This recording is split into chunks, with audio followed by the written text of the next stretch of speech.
Muy buenas, ¿qué tal estáis? Bienvenidos y bienvenidas a Coaching Canalla Podcast, bienvenidos a vuestra casa. Hoy toca entrevista, hemos vuelto a coger el coche y nos hemos desplazado hasta San Celoni, en Barcelona. Hemos venido a ver a un gran profesional, pero sobre todo un gran amigo, con el que vamos a hablar sobre psicología. Ya veremos dónde ponemos el foco, pero vamos a hablar de psicología, hablaremos probablemente de coaching o cosas que puedan tener alguna conexión directa o indirecta. Nuestro invitado es, como os he dicho, es psicólogo. Su nombre es Xavi Pagès y él se define como psicólogo de la salud. Luego le preguntaremos esto de qué significa lo de psicólogo de la salud. Él es graduado en psicología de la salud por la UAB y luego tiene más formación realizada a niveles de intervención de trastornos psicopatológicos por la UNIR, la Universidad Internacional de La Rioja. ¿Sí? Es especializado en gestión emocional, mindfulness, terapias de tercera generación, personalidad y terapia, estrategia breve, a través de unas iniciales que me puso, que ahora le preguntaré qué significa esto del COPC. ¿Sí? Y como estáis viendo, es un perfil muy diferente al que normalmente nos acompaña en nuestras entrevistas. Como algunas veces os he dicho, a mí me atrae mucho el mundo de la psicología, me atrae mucho el mundo de la psicología en paralelo, de manera cruzada o incluso enfrentada al mundo del coaching. Y yo creo que con Xavi logramos salir, ¿no? de hablar solamente del coaching, y yo creo que hay unos límites, hay unas fronteras donde en esa tierra de nadie de ambas disciplinas a veces, en ocasiones, podemos encontrar elementos comunes. Yo conocí a Xavi en una formación en la que ahora los dos somos docentes de formación profesional para la ocupación, y Xavi en aquel momento estaba trabajando en un entorno muy concreto del que le preguntaré después y que espero que nos acompañéis para descubrir, porque creo que fue cuando a mí me lo explicó me pareció súper interesante. Os recuerdo que estamos en redes sociales, estamos en Instagram, Coaching Canalla, nos buscáis, nos podéis seguir, que os podáis inscribir aquí al podcast en iVoox. Y si os apetece, podéis apoyar por un café con leche más o menos al mes. Nos podéis apoyar para seguir creciendo, para mejorar el software, por ejemplo, para mejorar micrófonos, para mejorar el contenido de lo que, si os apetece, si os gusta, estoy ofreciendo aquí en este podcast. Yo he hecho una presentación un poquito breve porque cuando me he leído el currículum de Xavi, yo creo que es mejor que nos lo explique él. Entonces, Xavi, muy buenas. Hola, muy buenas. Bienvenidos a Coaching Canalla. Gracias por aceptar esta invitación, por querer pasar un rato con nosotros, conmigo, con los oyentes que están ahora escuchándonos. Pues explícanos un poquito cuál es tu disciplina de la psicología, porque fuera de micro hemos hablado muchísimo. Yo no sé cuánto durará esta entrevista, pero que fuera de micro hemos hecho otra larguísima. Hemos estado hablando de muchas cosas y me ha contado cosas muy interesantes y me gustaría que no se la perdiesen nuestros oyentes. Cuéntanos cuál es tu disciplina como psicólogo. Vale, primero de todo, buenas. Muchas gracias a ti, en primer lugar, por invitarme o por compartir este rato. Efectivamente, nos conocimos en la formación de docentes, ¿vale? Y ya ahí había puntillos en los que podíamos conversar o se podía debatir sobre el tema, ¿vale? Pero centrándonos más ahora en el tema o en la pregunta que me haces, mi disciplina de la psicología es la salud. Yo digo que soy psicólogo de la salud porque parto de un modelo que aborda la salud de las personas, ¿vale? Más en concreto, la salud psicológica, social y, biológica o del comportamiento de las personas en general. Ese sería más el abordaje principal como psicólogo de la salud. Muy bien. Xavi, ponos un ejemplo de un paciente tuyo, porque voy a hacer un pequeño paréntesis para seguir ahondando en estas dos disciplinas. Los coaches tenemos clientes. Xavi tiene pacientes. ¿Sí? Esta sería una de las diferencias. Efectivamente. Tú tienes pacientes, tú haces una terapia. ponnos unos ejemplos de casos. Ya sé que no vas a entrar en detalles personales, con lo cual, cosa que agradezco también.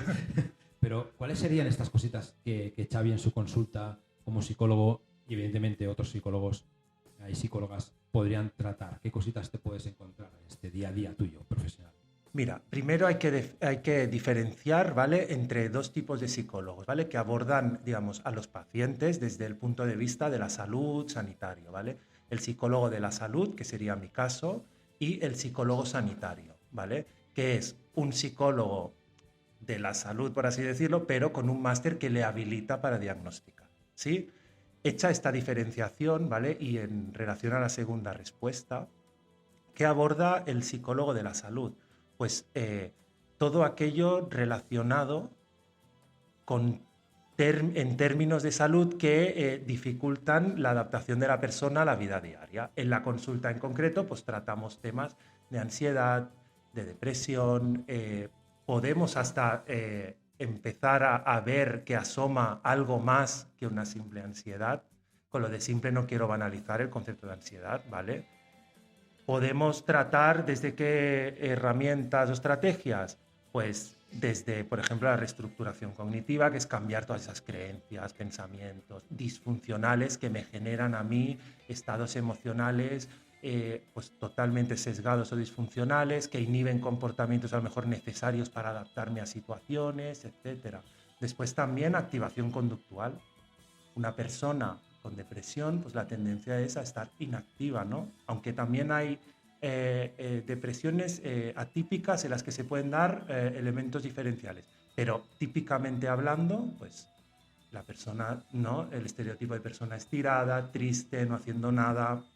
Claro, desde la psicología de la salud podemos aplicar técnicas que se llaman de activación conductual, ¿vale?, para empezar a trabajar un poquito pues esa inactividad que impide a la persona adaptarse exitosamente en su día a día. Porque al final la psicología, sea desde el punto de vista que sea, tiene ese objeto o objetivo, que es que la persona sea funcional y esté adaptada y pueda desarrollar sus actividades de la vida diaria sin enfermedad, psicopatología, dificultades, barreras, traumas, etc. ¿Vale? En mi caso en concreto, y con esto ya pongo la guinda a la pregunta, me gusta mezclar, entre comillas, ¿no?, la psicología de la salud con el enfoque humanista, porque no tenemos, o sea, no hay que perder el foco de que somos personas. Está muy bien el tema clínico, el tema sanitario, el tema salud, para dar rigor, para dar abordaje, porque demuestra que lo que hacemos funciona, pero sin perder ese ángulo, ¿no?, de mirada humanista, de decir, ostras, también es una persona, no podemos caer en el paternalismo, debemos respetar sus objetivos, su manera de entenderlo, su manera de vivirlo, debemos permitir que eso también haga que se autorrealice, ¿no? Y sobre todo que se genere un buen vínculo como coche o vehículo para llegar a ese cambio, para ya culminar con la psicología. Dicho esto, bueno, me queda señalar el tema integrativo, ¿vale? ¿Por qué? Porque es súper importante desde, bueno, la parte integrativa o el prisma integrativo para tener en cuenta lo holístico, el todo de la persona. No lo holístico como algo alternativo en el que nos vamos todos a la montaña a sentirnos bien o a curarnos de una depresión abrazando árboles. No, este es otro tema, ¿vale? No querría ser malo. El tema integrativo como aspecto clave que nos permite unir diferentes disciplinas con un fin positivo. Y aquí doy un poco de feedback también al tema de coaching psicología. Ya voy dando pistas. Ya llegaremos, sí, pero bueno, es interesante, ¿no?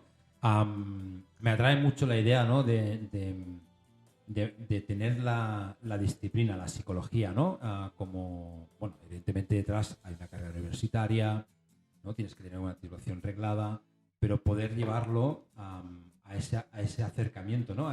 Supongo que también debe haber un poco según qué clientes, según qué pacientes se puedan ver más atraídos si le tratas de una manera o de otra, pero esta visión humanista implica, por ejemplo, y quizás es muy obvio lo que voy a preguntar, pero implica cierto grado de empatía con tu paciente. ¿Aquí hay algún riesgo de engancharte en la situación en la que está viviendo él?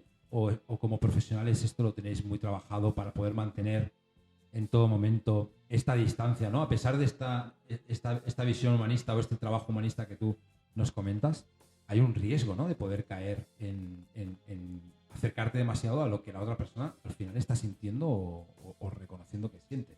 No sé si me explico. A la perfección, te he entendido a la perfección. Genial. Mira, precisamente de la disciplina humanista se desprende el concepto de autonomía. Nosotros hemos de velar constantemente, ¿vale? Esto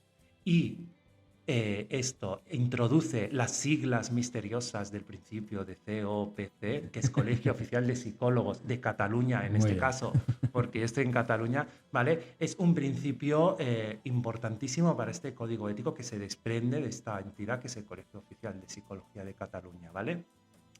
El principio de autonomía. Nosotros hemos de velar porque esa persona acabe siendo o sea lo más autónoma posible, dentro de la limitación que trae consigo, pues en forma de síntoma, en forma de bloqueo, en forma de como lo queramos llamar, ¿vale? Entonces, a la pregunta de si hay cierto enganche en relación a los pacientes y sus casuísticas o problemas, yo respondería que debe haberlo, ¿vale? Pero en el buen sentido. Vale. La empatía, de hecho, está considerada como una habilidad del psicólogo. Se trabaja, se estudia en profundidad como algo, vamos, inerte al desempeño de nuestro rol como profesionales para que esa persona pueda también o le permita abrirse, ¿no? Generar ese vínculo, puedas entrar, porque cuesta muchísimo. Yo siempre digo, ostras, ir delante, ¿no? Primero coger y reconocer que hay algo que no funciona, ¿vale? Ir a un señor, señora, señore, como lo queráis llamar, ¿vale? Sentarte delante con 2 cuadros en la pared colgados que te dicen que es experto en lo que sea, que esto al final es importante, pero no es el objetivo, y abrir la cremallerita del pecho, sacar el corazón, ponerlo delante y decir, mira, toma, esto soy yo, esto es lo que me pasa, ¿qué hago? Toma. Ostras, empatía no, lo siguiente. Que no te toque, bueno, esto dependerá de la estrategia personal de cada persona. Yo personalmente vivo una montaña rusa de emociones delante de cada paciente y es acabar la sesión y si viene el siguiente es volver a la cola de la montaña rusa. Ya. Y si el paciente sube, sube y si baja, baja. Y sostener todo eso. Y sostenerlo, ¿no? Acompañarlo. Acompañarlo. Yo estoy al lado, yo le doy la mano, yo llevo la linterna a lo mejor, ¿no? Vale. Un poco la metáfora para que nos entendamos. Pero quien sostiene eso día a día, quien sufre la dificultad, quien tiene el reto de querer entrar, de querer trabajarlo, de querer cambiarlo, al final y en última instancia es el paciente. Yo sostengo en el sentido de que acompaño, ilumino, explico, aplico, ¿no? Siempre a través del vehículo del vínculo, ¿no? Con la empatía, la comunicación, la asertividad, ¿no? La asepsia de lo que sería una relación coloquial de amigos, que en ningún caso es la que se necesita para vehiculizar procesos de sanación psicoterapéuticos o de tratamiento.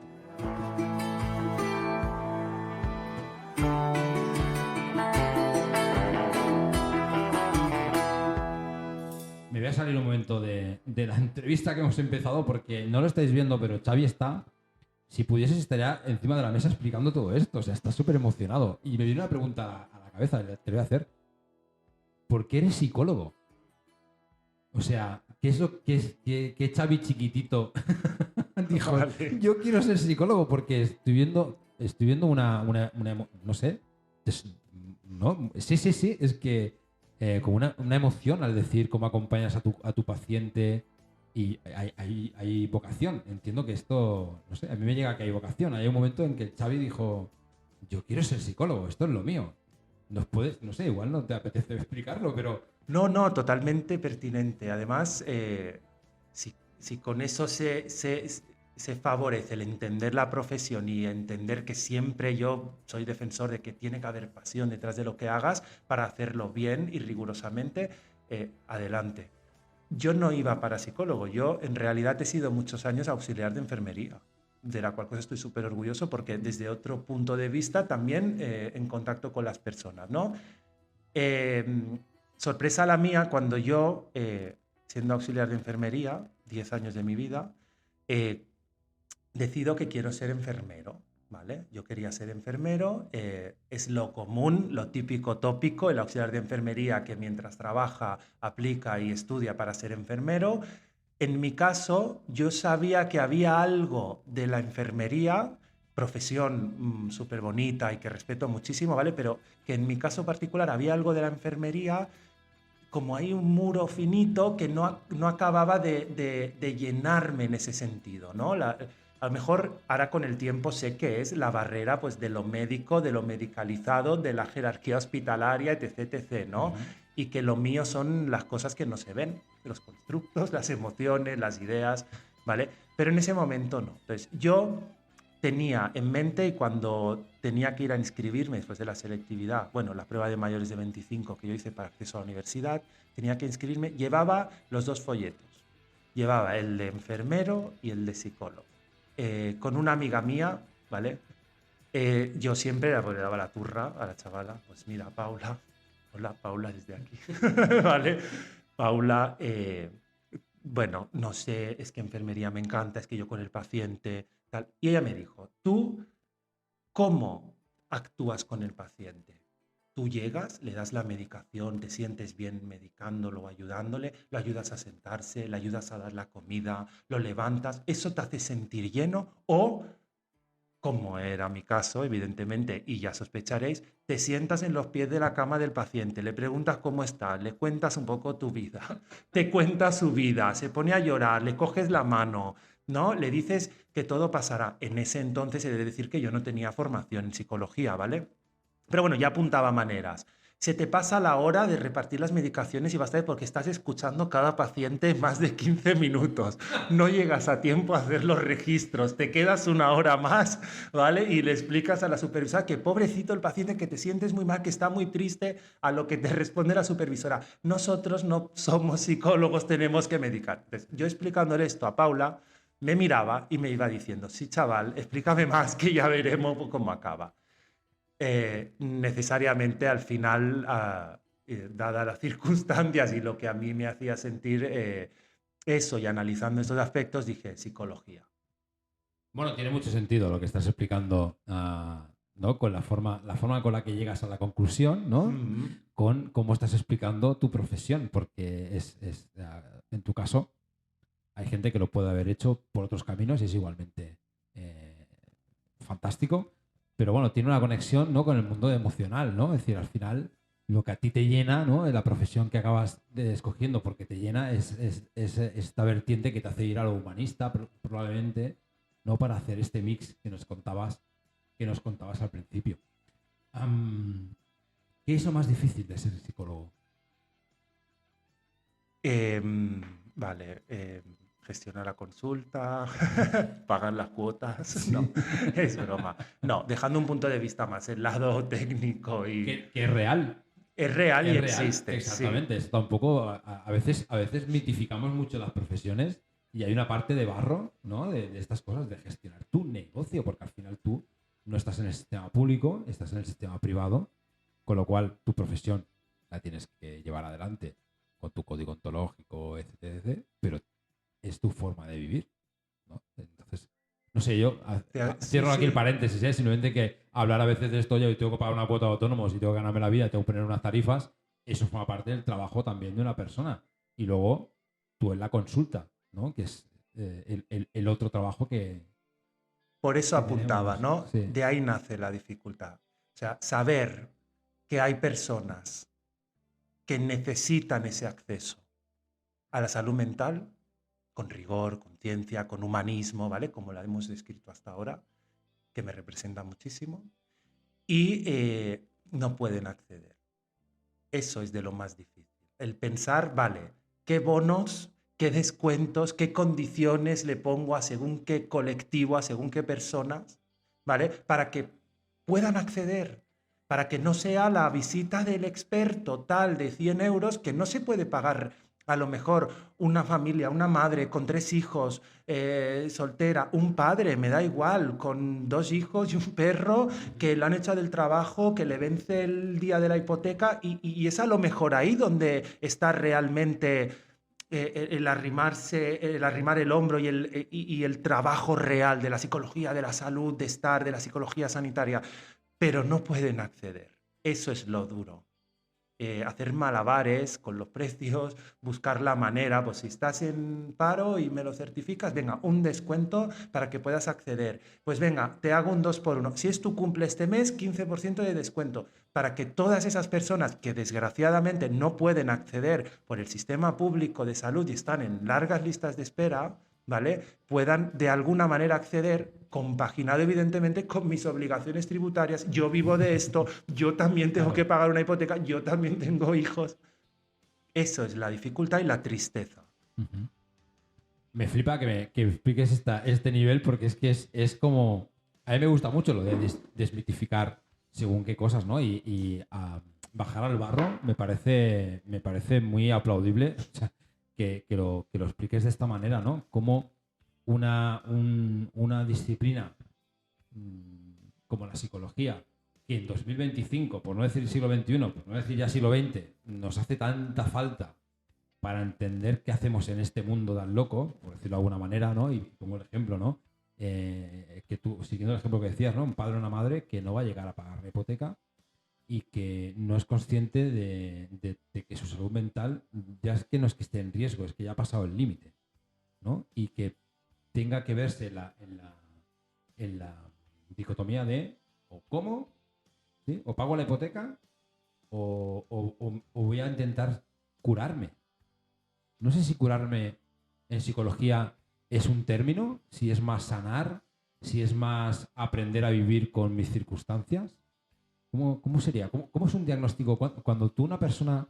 Me ha venido ahora así esta pregunta, cuando he dicho esto. Cuando una persona finaliza un proceso psicológico, ¿es una persona curada?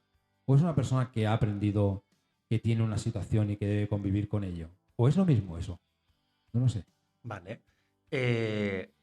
Depende de la casuística, la problemática o también un poco el enfoque que le dé cada profesional y que le dé el paciente, ¿no? Persona curada, ¿a qué nos lleva? Persona curada nos lleva a que viene una persona no curada, ¿no? O enferma, que hacemos algo, ¿no? Ahí, en ese transcurso de no curado o enfermo y acaba saliendo, perdón, curado, ¿no? O sanado, que sería un sinónimo.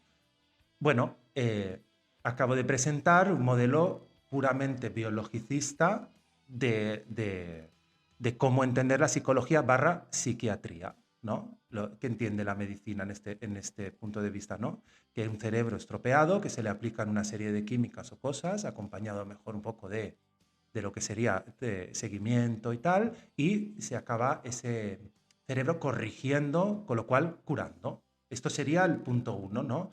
El segundo que apuntabas era saber que tienes una situación concreta y convivir con ello. Vale. ¿Sí? Este sería un enfoque a lo mejor más adoptado. En términos generales, Vale. Siempre va a haber individualismos y opiniones diversas y por supuesto que las haya siempre, ¿vale? Pero este sería, en términos generales, el enfoque más propio de la psicología, ¿no? No solo tener en cuenta ese enfoque biológico de se estropea, se cura, sino tener en cuenta las diversidades, las diferencias, las diversidades, el contexto. No solo es que, bueno, evidentemente, el contexto de lo que apuntabas, ¿no? Vale, no puedo pagar, pero no puedo pagar, tengo que ser rol de madre o padre, tengo que criar, tengo que trabajar, a mí me despiden, tengo que enterrar a mis padres o cuidarlos, tengo que... Todo ese contexto, toda esa casuística, ¿eso se cura? Claro. Es mi pregunta, ¿no? Es la pregunta que lanzo. Aquí un poco picándole el ojo a los más puramente biológicos e individualistas de la enfermedad, ¿no? O se aprende a vivir con ello y se pueden aplicar estrategias y herramientas no sé, el siglo XXI, no estamos aquí, la psicología no está aquí para decir sonríe, dite al espejo 3 veces que todo va a ir bien y ale, tira para adelante que todo va a ir bien. No, la psicología, el mensaje más apropiado que podría partir de la psicología o de un psicólogo, ¿no? En este caso, yo, sería, ostras, aunque todo sea una mierda, que sepas que se puede sobrellevar, que se puede superar a veces, que no todo depende de ti, con lo cual no hay lugar a la culpa, que puedes hacer algunas cositas para que todo mejore y seguir hacia adelante, ¿no? Que al final es el objetivo, vamos, primordial y básico, seguir hacia adelante, que esos críos salgan adelante, que esa persona no acabe disfuncional, enferma o desquiciada, como lo queráis llamar, totalmente, que no caiga en terrenos que no debería de caer. Ese sería un poco la respuesta. Claro, porque ante una sociedad que lleva un ritmo vertiginoso, como ser humano, hay cosas que no sabemos hacer, ¿no? Y hay personas que se pueden adaptar, ¿no? O que tienen... Bueno, claro, es que aquí entramos en un elemento muy interesante, ¿no? El que comentabas, ¿no? El siglo XX, siglo XXV. Joder. ¿Dónde estaremos? Nos adelantamos. ¿Habremos llegado? Esto es otra historia. Pero quiero decir, el entorno, ¿no? Lo que yo no controlo. A mí nadie, a mí, quiero decir, como personas, como seres humanos, no nos han entrenado a qué me voy a encontrar, ¿no? No nos han entrenado a la inteligencia artificial como no nos entrenaron a la aparición de la máquina de vapor, por decirlo de alguna manera, ¿no? Cómo de importante es el impacto, ¿no? Del entorno en las personas para, para ver con qué herramientas cuento. Entiendo que lo que nos explicas es decir, quizás no hay una enfermedad, quizás sí, pero al final es dotar de herramientas o de formas de ver las cosas o de racionalizarlas de alguna manera, ¿no? Para entender que lo de la hipoteca va a pasar mientras no tengas el dinero para hacerlo, pero que tienes un recurso nuevo o que has llegado a una conclusión donde puedes ver, ¿no? Lo que tú decías, la culpa, ¿no? Por ejemplo, y eliminando un peso, eliminando una mochila, tener más capacidades para buscar soluciones alternativas, por ejemplo. Claro, y eliminar mochilas con piedras que sí te ponen en una tesitura de riesgo ante la enfermedad. Está demostrado que el estrés, por ejemplo, estrés entendido como ansiedad a nivel psicofisiológico, mantenido a lo largo del tiempo, bueno, debilita el sistema inmunitario y esto es un hecho. Entonces, si podemos aliviar ese estrés entendiendo el contexto en el que se dispara ese estrés o cómo yo percibo ese contexto, es una piedra menos que arrastramos y que nos predispone a lo mejor a un siguiente paso. Porque un sistema inmunitario deficiente o debilitado, todos sabemos las consecuencias que nos puede traer. Claro. Aquí entra un poquito todo esto de la química del cerebro, ¿no? Cómo se altera, ¿no? Cuando hablamos de la oxitocina, de la dopamina. Sí, bueno, hay un montón de elementos, ¿no? Que cuando tienes una situación de estrés, ¡pum! Saltan, suben, bajan. Y esto tiene una consecuencia directa al resto del cuerpo. ¿Es así? ¿Esa es la acción que genera? ¿O es o simplemente es que no te preocupas por algunas cosas y dejas de hacer, empiezas a ser sedentario o empiezas a comer peor? Quiero decir, ¿la química del cerebro afecta tanto al cuerpo o son las consecuencias de tus actos a raíz de esa alteración? Vale. Aquí hay que tener claro que prácticamente en psicología todo es multicausal, ¿vale? Y todos ¿Vale? son diferentes factores. Yo siempre cuando hago psicoeducación a los pacientes les explico el quesito del trivial, ¿no? Cada quesito es un porcentaje y a lo mejor está relacionado o no con la problemática o la casuística que a ti te pasa, pero no podemos atribuir todo a una causa, ¿vale? ¿Vale? Todo suma o todo resta y de lo que se trata es de jugar con la probabilidad, ¿no? Un poco de, bueno, ostras, pues si no tengo 3 quesitos menos, menos probabilidad de, o si tengo 3 quesitos más, más probabilidad de, ¿no? Partiendo de esta explicación, ¿vale? Paso al tema un poco más de la ansiedad o el mecanismo psicofisiológico que interviene. Este en concreto se dice psicofisiológico porque contiene un elemento psicológico cognitivo, que es la percepción en este caso, que activa un mecanismo bioquímico, ¿Vale? ¿sí? Que esa sería la respuesta fisiológica, que sostiene, ¿vale? A lo mejor la respuesta conductual, el comportamiento que se da. Este puede ser macro, un comportamiento macro, salir corriendo, o micro, puede ser dilatación de pupilas, boca seca, palpitaciones, ¿sí? Vale, partiendo de este mecanismo, en el caso concreto de la ansiedad, se necesita que yo perciba un peligro. Ya solo el hecho de percibir o entender algo ahí fuera como un peligro me activa un eje que se llama hipofisiario suprarrenal, ¿vale? Que trabaja con unas cositas, ¿vale? Que, por decirlo de alguna manera, que al final son glucocorticoides, corticosteroides, ¿vale? El famoso llamado cortisol, ¿vale? Es lo que estaba dando aquí rebotando en la cabeza, era eso. Total. Cortisol. Sí, entre otros, Sí, sí, ¿vale? vale. Que ayuda a preparar, fíjate lo que digo, ayuda a preparar el cuerpo para una respuesta concreta que responde a la percepción, creencia, cognición, pensamiento de que hay un peligro ahí fuera. Con lo cual, este sistema trabaja en coherencia. Su objeto es la coherencia. ¿Qué pasa? Que si yo percibo muchos peligros ahí fuera, o si en realidad hay muchos peligros ahí fuera, estaré constantemente activando este sistema de lucha-huida. Esto sostenido en el tiempo, grandes cantidades de cortisol en la sangre a través del tiempo que demuestran que afecta al sistema inmunológico. ¿Quiere decir esto que voy a desarrollar un cáncer, voy a enfermar? No, es un paso intermedio.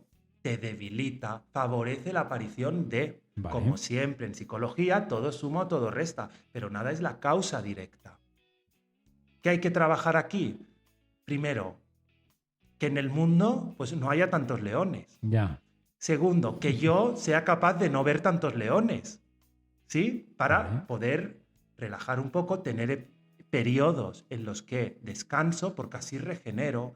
La idea no es dejar de estar activados o dejar de generar cortisol o dejar de percibir leones si en realidad hay leones, para yo estar bien. No, la idea es proporcionar estrategias o proporcionar cosas para que en ocasiones yo pueda recuperarme y no depender constantemente de un estado que me va a perjudicar a lo largo del tiempo. Vale. Es que es una mini masterclass. Estoy deseando ya escuchar esto otra vez. Cuando me ponga a editar este trozo último me lo voy a poner en plan bucle, ¿no? Porque hay cosas muy interesantes del tema químico, el tema... Me gusta mucho esta metáfora, esta idea de los leones. Y hay una cosa que a veces he utilizado cuando... ahora te cuento una batallita mía, ¿eh? No como psicólogo. Me explicaron y lo he puesto en práctica una vez. Me decía, ¿cuándo bebe la gacela? ¿Cuándo bebe? Cuando no hay leones cerca, ¿no? Entonces, cuando bebes agua, ¿no? Estás tranquilo, estás tranquila.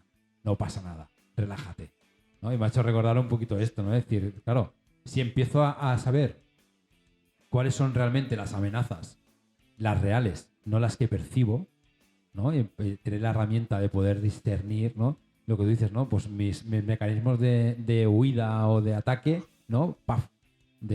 Bajan, desaparecen o por lo menos los regulo un poco, ¿no? O darnos ese margen de pausa, ni que sea solamente ese margen de pausa para poder... seguir adelante. Exactamente, seguir adelante. Esencial. Sí. Porque habrá casos y habrá veces en los que está el león fuera y no depende de nosotros cambiarlo, controlarlo. Claro. Pero ya solo el hecho de saber que no depende de nosotros me ahorra una serie de mochilas y de piedras que culpa, frustración, miedo, que bueno, que si puedo aliviármelas me va a favorecer otros aspectos, ¿vale? Más adaptados o funcionales. Para con mi salud, con mi funcionamiento, con mi día a día. Es muy interesante cómo el ser humano al final, siendo un animal, se ha tenido que adaptar, ¿no? A un entorno completamente de constructos, ¿no? De cómo entendemos las cosas desde nuestro punto de vista versus cómo las entienden otras personas y cómo el mundo se ha organizado según una visión u otra, ¿no? Es decir, depende de cómo han visto el mundo unas personas, así se ha construido y otras personas se tienen que adaptar a eso, ¿no? Es decir, bueno, pues ¿y ahora qué hago con esto? ¿No?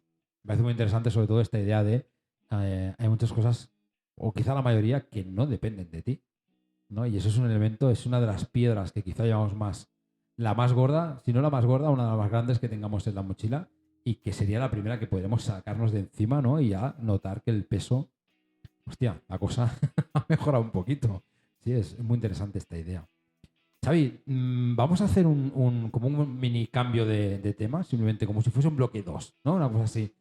Porque cuando, ya os he dicho a las personas que estáis escuchando el podcast que al entrar hemos estado un muy buen rato aquí hablando y Xavi me explicaba, ¿no? Me ha enseñado su consulta, que es muy chula, además, con unos colores, una paleta de colores, además, pondremos el logo cuando hagamos la promo. Vale, y ponemos el logo que es muy chulo porque además lo tiene en negativado, es decir, tiene la opción de donde predomina un color u otro y me explicaba, es que para los niños, para los jóvenes, aquí en esta sala tengo este color, ¿no? Que, bueno, va mejor, pero para las personas adultas tengo este otro color, ¿no? Que genera. Cómo de importante es lo que vemos, ¿no? Lo que está a nuestro alrededor. Pero yo quería preguntarte, porque tú en esta sala donde estamos haciendo la entrevista ahora, me contabas que aquí hacías talleres, ¿no? O hacías, entiendo que algún tipo de acompañamiento individual o en grupo, pero solamente por conocer un poquito más de tu profesión, de cómo lo haces. Cuando dices esto de talleres, ¿nos podrías explicar qué cositas haces dependiendo de... Vale, mira, yo llevo infantil juvenil a partir de 8 años, adultos y tercera edad, ¿vale? Por decirlo de alguna manera. Eh, el gran, digamos, público es adolescentes, posadolescentes y adultos, ¿vale? Es donde está a lo mejor más popularizada la psicología o donde viene, bueno, al final, quien acude más, ¿no? Bajo mi experiencia o bajo el tiempo que llevo yo visitando de manera individual, ¿vale? Depende de las técnicas que se apliquen y las casuísticas. También es cierto que hago parejas o familias. Pues en la sala aquí, talleres, dinámicas, talleres. Se puede trabajar desde el roleplay, desde las habilidades en comunicación, se puede trabajar reestructuración cognitiva, trabajando pues todas esas creencias y esos elementos distorsionados de la realidad a través de conversación o a través de una actividad o dinámica chula. Depende de cada profesional también cómo, entre comillas, disfraza un poco sus técnicas, sus habilidades, sus recursos para incidir de manera positiva en los pacientes, en las familias o en la pareja que viene. A nivel talleres colectivo, también trabajas, haces terapia a nivel colectivo con mucha gente para algo muy concreto, En principio, no. Yo no he ¿vale? iniciado, ¿vale? Es algo que no hago actualmente, que no descarto en un futuro, ¿vale? Pero aquí es importante destacar dos cosas. Una, que hay grupos de autoayuda y la otra, grupos terapéuticos. ¿Sí? Entonces, es complejo iniciar un grupo terapéutico, que sería el que me corresponde como psicólogo a mí guiar o trabajar. ¿Vale? Un grupo no quiere decir que no haya psicólogos o personas que puedan hacer grupos de autoayuda. Ojo, no Claro, estoy sí, diciendo sí. esto. Una cosa no descarta la otra. Hablo de mi caso en particular.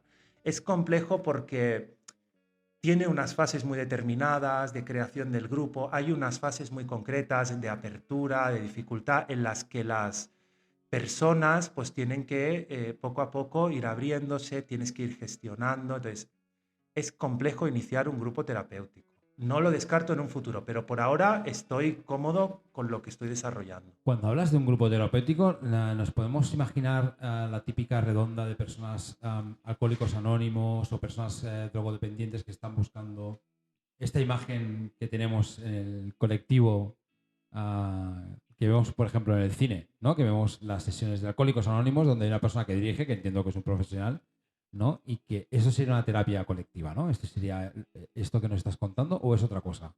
Vas bien. O sea, tradicionalmente hablando, ¿vale?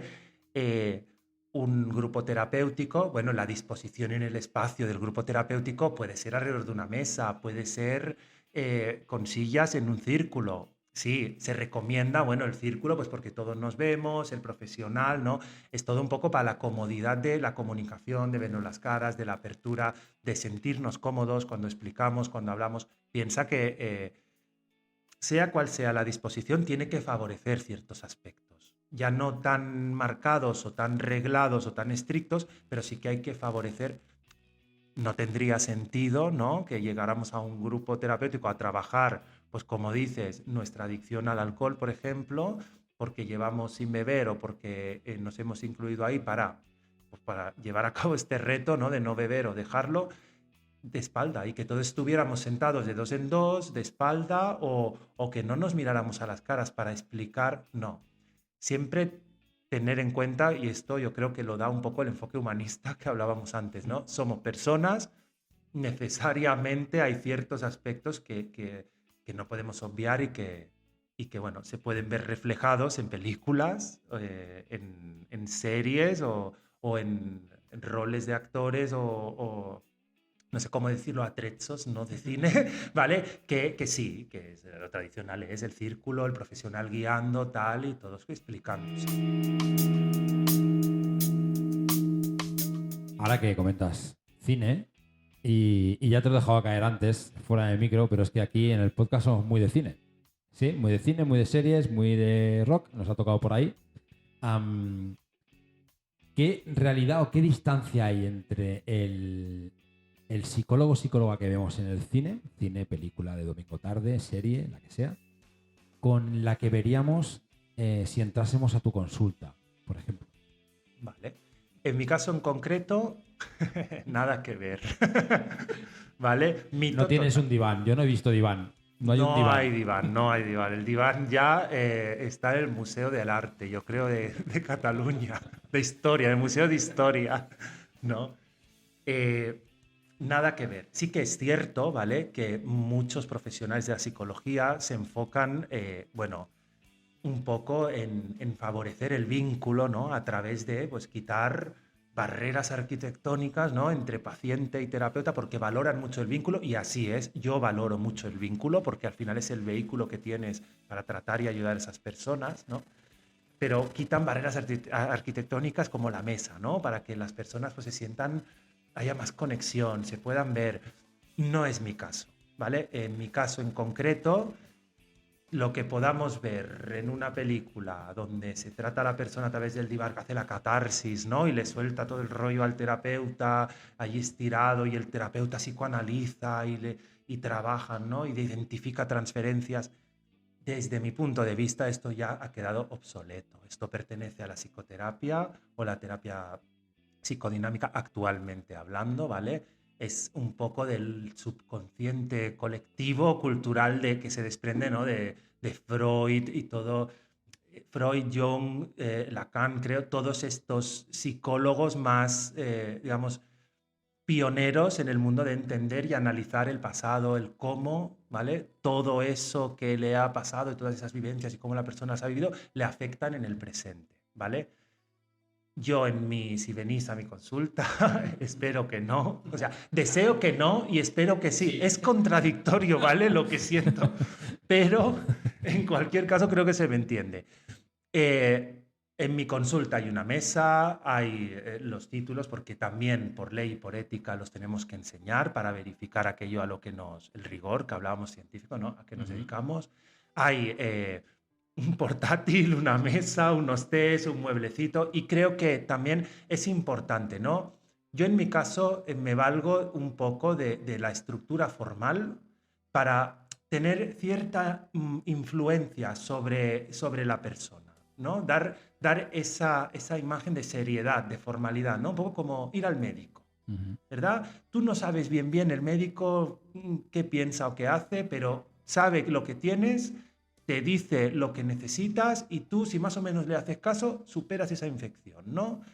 Pues un poco, no quiere decir que el modelo aplicado sea eso, pero un poco, para entenderlo por encima, es de la imagen, de la performance que a mí me gusta valerme desde el punto de vista de la psicología de la salud, sobre todo, y sanitaria, para tener un cierto punch de influencia sobre el aspecto terapéutico del paciente. Es muy interesante el concepto performance, ¿no? Es decir, cómo te preparas tú visualmente, es decir, esa primera impresión, por decirlo de alguna manera, ¿no? Con quien, como tú has dicho antes, que me ha gustado mucho, va a bajar la cremallerita, va a sacar el corazón, no iba a decir, bueno, pues este señor que tengo aquí delante, este señor, joven señor de ojos azules que tengo aquí delante, ¿no? Es una persona que tiene pues una titulación, ¿no? y que se va a encargar de mí, ¿no? Entonces, es muy interesante tener en cuenta que se le pone un valor, ¿no? A cómo te presentas a tu paciente, ¿no? A las personas que van a venir a tu consulta, ¿no? Aunque tú no lo desees, pero que esperas que aparezca. Total. Y ya no un valor, sino un rigor, ¿no? Ujú. Yo esto, no sé, los aspectos psicológicos, sociales, del comportamiento, o sea, generan muchísimo sufrimiento, ¿vale? Ujú. Con esto no quiero hacer demagogia del asunto, pero, ostras, entrar a una consulta psicológica en el que llevas seguramente meses sufriendo algo que no te permite avanzar en la vida, que no te permite adaptarte, pase usted, quítese los zapatos y la camiseta y vamos a hablar, ostras, no me da a mí personalmente y en mi opinión, ¿vale? El rigor que a lo mejor necesito para poner para generar esa confianza y poner en manos de alguien, ostras, todo ese sufrimiento que llevo arrastrando hace meses y que al final he decidido ir y abrir, pues, ostras, ¿me puede funcionar o no? ¿Podremos hacer mejor o peor vínculo, ¿vale? Siempre digo, sin caer en paternalismos, no se trata de que yo le diga lo que tiene que hacer, si no, no se va a curar, no. Pero de entrada, esa primera impresión de, ostras, esto parece serio, esto parece que tal, pues generar ese punto de seguridad para empujar pues hacia la cura, hacia la solución, hacia la sanación, hacia quitar esas piedrecitas de la mochila que llevamos tanto tiempo, ostras, que sangra ya, ¿no? La espalda de tanta piedra en Claro, la claro, mochila. claro.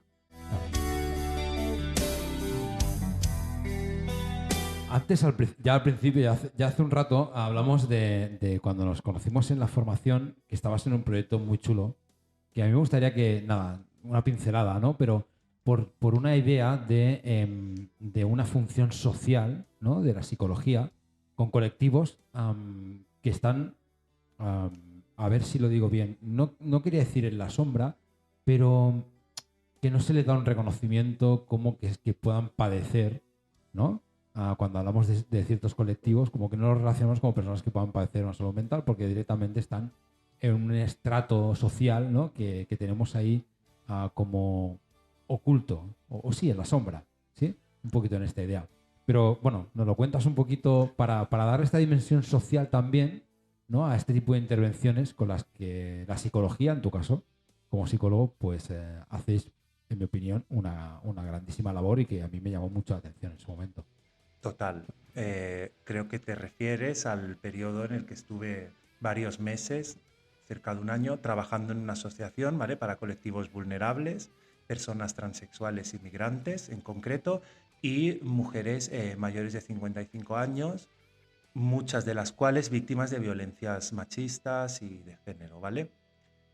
Me encanta que apuntes a estos colectivos, ¿vale? Como en la sombra. Porque yo siempre decía una cosa.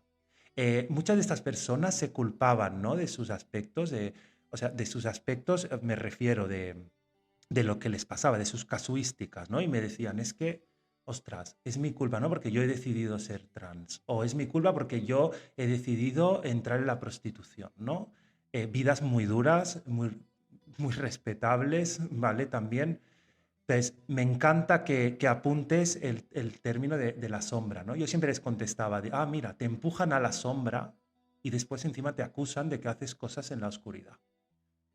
Y yo creo que esta frase refleja muchísimo tanto mi posición como mi punto de vista de intervención respecto a estas situaciones. Uh-huh. El aspecto social es clave. No hay, desde mi punto de vista, psicología si no tienes esa parte en tu corazón de que en lo social se hace barro, ¿vale? Para mí está gran parte de la casuística.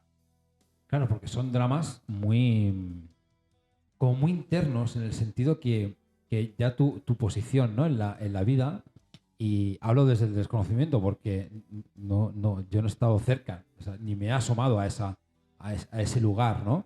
Entonces no me cuesta mucho ponerme en el lugar de esas personas porque no he tenido una experiencia, ¿no? Puedo entender lo mal que se puede pasar en ciertos momentos. Y en esa situación, cuando tu salud mental se pone en riesgo, debe ser, bueno, es que la palabra que me sale es muy jodido. Es que tiene que ser, y ser capaces ya no solamente de que alguien te tienda una mano, en este caso una asociación que estaba, ¿no?, por trabajar, sino que vean que hay una mano, ¿no? Y que se puedan fiar de esa mano. Yo por eso el trabajo, ¿no?, que me pareció súper interesante, porque en un momento, en una situación de tu vida que puedes llevar muchos años, pero que puede ser temporal, llega un momento que no te fías de nada ni de nadie, porque estás en situaciones muy complejas y yo creo que hay un extra de esfuerzo por ambas partes para lograr un objetivo común que a mí me parece poco valorado. Total. Y ya no en riesgo tu salud mental, tu salud física. Estamos hablando de colectivos que llegan, como llegan a España, ¿vale? Prometiéndoles coloquialmente dicho, que no se me malinterprete, el oro y el moro a estas Sí, sí. personas, ¿vale? Un super cambio de vida, generalmente apadrinadas por unas figuras o guiadas por unas figuras llamadas madre, ¿vale? Que ellas en su, digamos, en su universo, ¿no? Desarrollan y es como que una madre te apadrina y te va a ayudar primero a transicionar, va a ser tu ejemplo y te va a llevar a un país donde vas a poder trabajar, tener una vida libre y digna, ¿sí? Cuando todo esto es una mentira, ¿vale? Tú generas una deuda y lo que acabas es,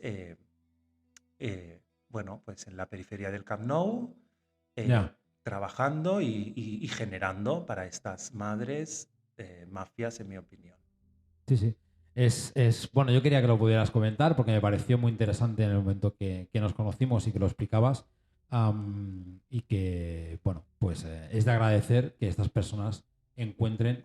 am, dime, no, no, Y si me sí, haces señales de quiero decir una cosa, dilo, dilo, tú dilo. dilo, ¿no? Vale, pues Claro. yo lo digo. No, y una cosa más, apuntabas el tema, o sea, diciendo que el vínculo, ¿no? Con estas personas que no se fían o qué dificultad hay entre que vean la luz o la ayuda dentro de la sombra, ¿no?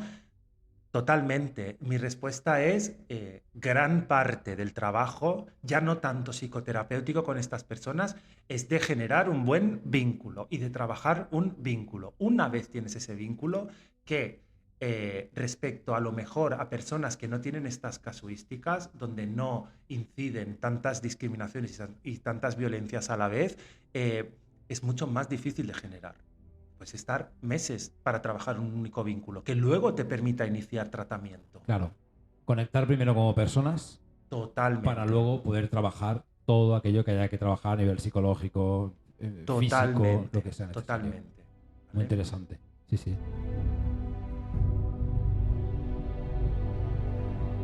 Bueno, pues por la parte que te toca, muchas gracias por el trabajo que has realizado y que seguro que seguirás Bueno, realizando porque es muy importante, porque hay personas que tienen muchas necesidades y encuentran, entiendo yo aquí, hostia, no sé, un asiento más cómodo, una piedra menos, una manera de sobrellevar una situación que les haga acercarse a algún lugar, ¿no?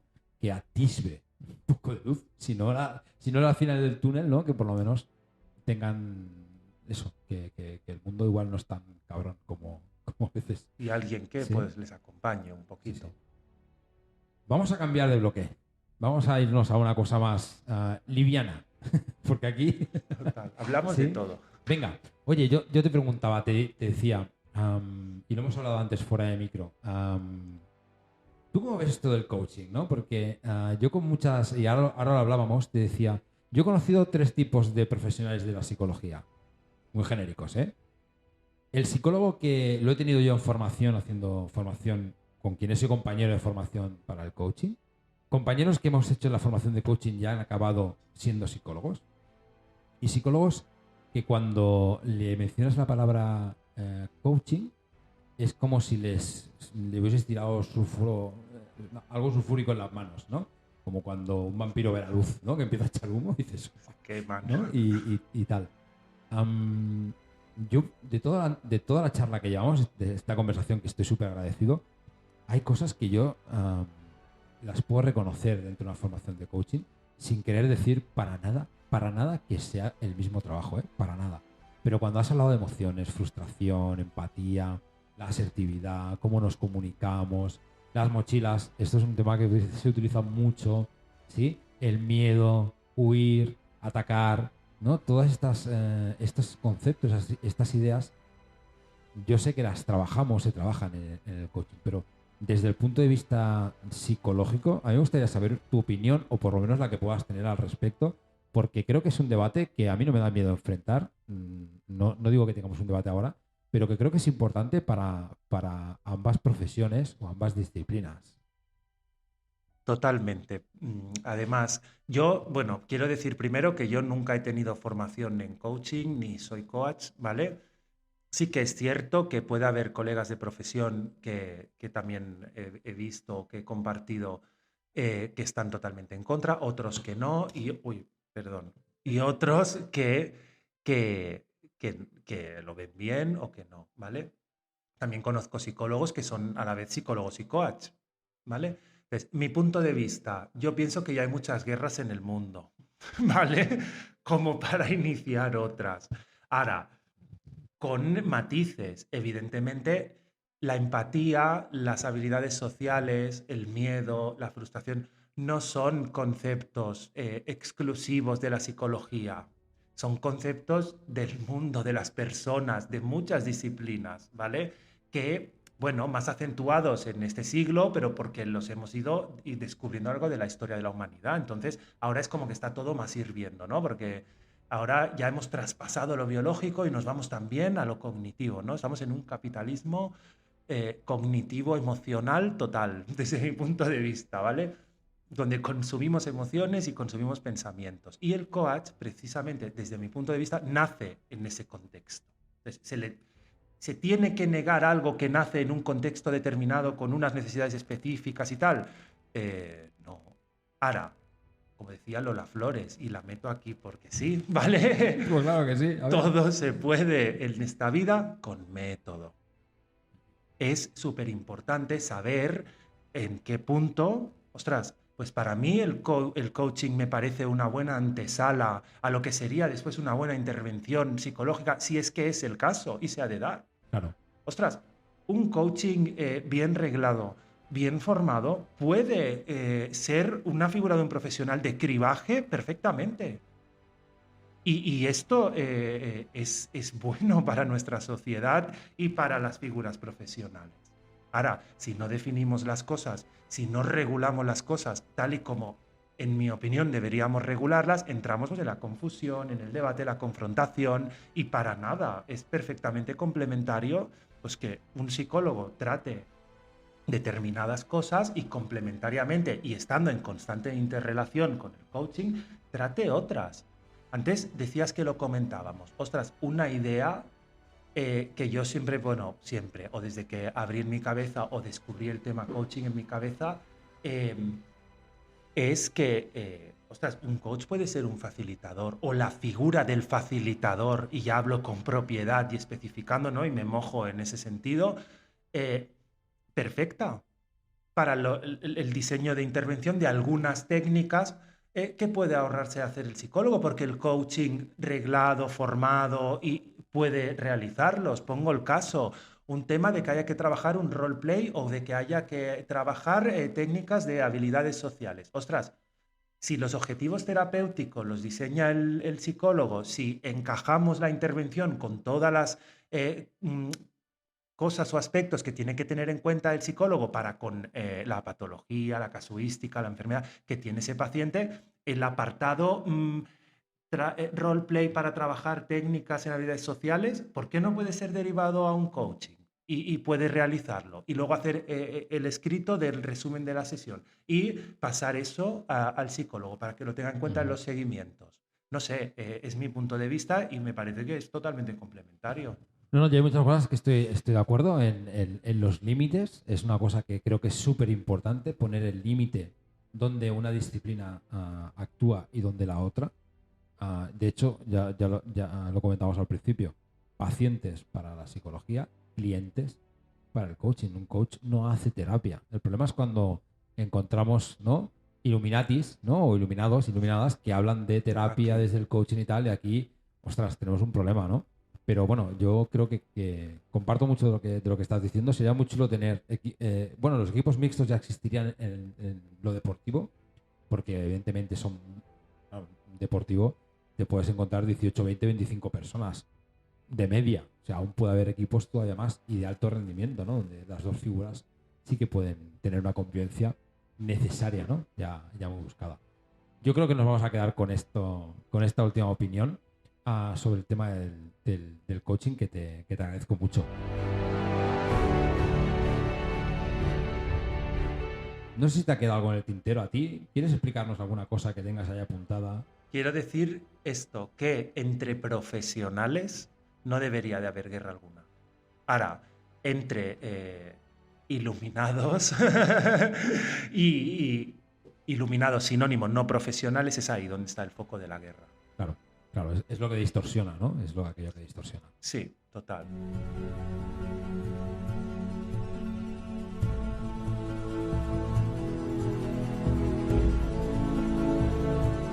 Vale, pues, oye, te voy a preguntar un par de cositas para ir acabando la entrevista, que a mí personalmente hay trozos que me voy a poner en bucle, me está gustando muchísimo. Xavi, ¿nos recomiendas un libro? Así, yo sé que no te he avisado de esto, pero ¿tienes algún libro que nos recomendarías? Un libro así en general. Sí, no tiene por qué ser de la disciplina, ¿o sí? Bueno, pues no.